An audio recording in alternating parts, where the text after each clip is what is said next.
வந்து திருட்டு நடக்குது அப்படின்னா அந்த திருட்டு நடந்ததுன்னா அதுக்கு ஏதாச்சும் ஒரு வாஸ்து காரணமா? ஏன்னா என்ன அமைப்பு தவறா இருந்தா இது மாதிரி விஷயங்கள்லாம். ஓகே, ஒரு வீட்டுல திருட்டு நடந்ததுன்னா அந்த வீட்டுல மீண்டும் மீண்டும் திருட்டு நடக்கும். ஒரு முறை உங்க வீட்டுல திருட்டு நடந்ததோட அது ஃபில்டர் ஆகி நின்றது இல்லை, ரிப்பீட் தான் அந்த வீட்டுல மட்டும் திருட்டு நடக்கும். Okay, so something wrong, something special அப்படின்னு சொல்லலாம். இதே அந்த வீட்டுல இருக்கு. அந்த வழியை போகக்கூடிய அந்த திருட்ட தொழிலா செய்யக்கூடிய நபர் அந்த வீட்டை பார்த்தோன்னே தனக்குள்ள ஒரு எண்ணம் வருது. ஸோ அந்த வீட்டுல ஏறி வச்சு திரும்ப பூட்டை உடைக்கணும், அந்த மாதிரி ஏதோ ஒரு விஷயம் வந்து அவனுக்கு தூண்டுறது, எண்ணம் தூண்டப்படுகிறது. ஸோ நல்லா இருக்கிற வீட்டுல எப்பவுமே திருட்டு போறது இல்லை. ஸோ என்னுடைய ஸ்டடிஸ் என்ன அப்படின்னா, இப்படி ஒரு வீடு இருக்கு அப்படின்னு, ஸோ இந்த ஏரியால தென்கிழக்கையும் வடமேற்கையும் சில தவறான அமைப்புகள் தான் ஸோ இந்த மாதிரியான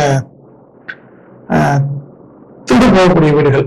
ஸோ அது ஒரு முறையில் பல முறை மீண்டும் மீண்டும் நடக்கக்கூடிய விஷயம் தான்.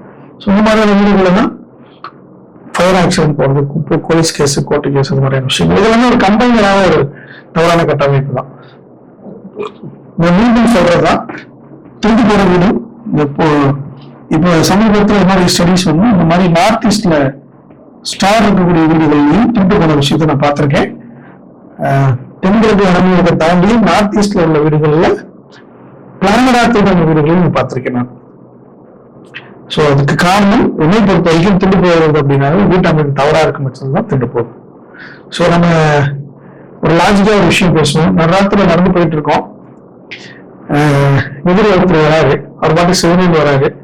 பக்கத்துல வந்தோம்னா அவர்கிட்ட ஐயா என்ன மணி டைம் என்ன ஆகுதுன்னு கேட்கிறோம்.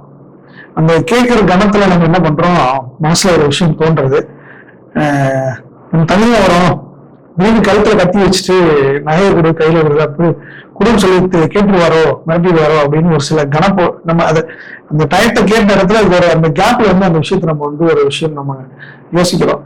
அது வரைக்கும் அந்த ஐடியா இல்லாத நபர் வந்து உடனே கத்தியை தூக்கி கழுத்துல வச்சுட்டு நீ போட்டுறதெல்லாம் கருத்து அப்படின்னு சொல்லப்பட்ட விஷயங்கள் நீங்க நிறைய பார்த்திருப்பீங்க.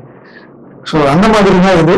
அந்த வழியா போகக்கூடிய நபர் அந்த வீட்டுல ஒரு தவறான அமைப்பு அவருடைய எண்ணங்களை தூண்ட விட்டு ஸோ அந்த வீட்டுல இருக்கக்கூடிய விஷயங்களை எடுத்துட்டு போறதுக்கோ காவலுக்கு போறக்கூடிய விஷயங்கள் நடக்கிறது.